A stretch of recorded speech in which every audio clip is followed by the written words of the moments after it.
On our wedding night, my wife Sarah wouldn't let me touch her. She said she was exhausted and asked me to wait, but every single night, she'd sneak down to the basement in the middle of the night. When she came back, she'd always shower, and there was this weird, creepy smell on her. I asked what she was doing down there. She said yoga. Yoga? At 2 a.m.? I couldn't take it anymore. One night, I followed her down. She caught me, spun around, grabbed my pajama collar, and yelled, "Get back upstairs. You can't go down there, or we're done. I want a divorce." I held onto the railing, shaking with anger. My parents bought us this house as a wedding gift. This is my home. Why can't I go into my own basement? Who does she think she is? I took a deep breath. Sarah, is that any way to talk to me? She still had a death grip on my collar. Her fingers were crazy strong. Mark, let's go upstairs. I'll explain everything in the bedroom. You can't tell me here? I pointed at the pitch-black basement. Why can't I go down? Don't I deserve to know? I'm doing yoga. It's my private space. It's not ready yet. She moved down a few steps, blocking my way. Why not? Because the timing's not right. When it's ready, I'll show you. I promise. My gut churned. I forced myself to stay calm. Fine, but did you have to snap at me like that?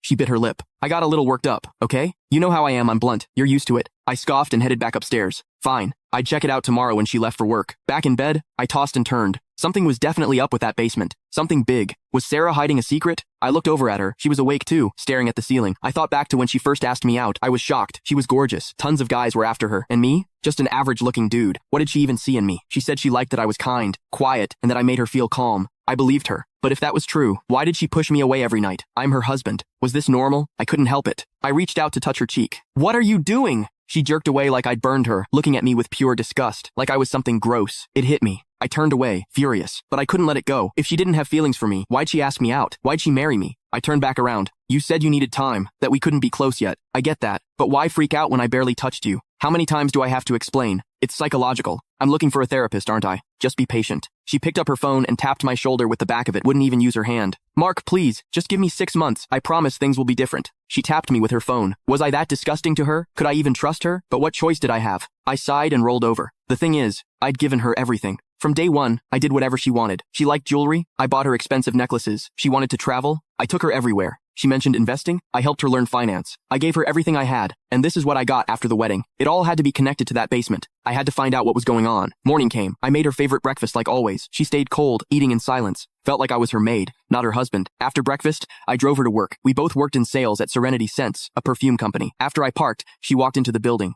Once she was gone, I told the coworker I had to step out and left. I didn't take my car, grabbed a cab instead. I unlocked the front door, rushed through the living room, and headed straight for the basement. When I got there, I froze. The door was different. It had been swapped out for a reinforced door with a combination lock. No code, no way in. I pulled out my phone, snapped a picture, and started Googling how to crack this kind of lock. What are you doing? Sarah's voice came from the top of the stairs. She'd followed me home. She practically ran down the steps and slapped me hard across the face. What did I tell you? You hit me? You can find the full story in my bio. It's free.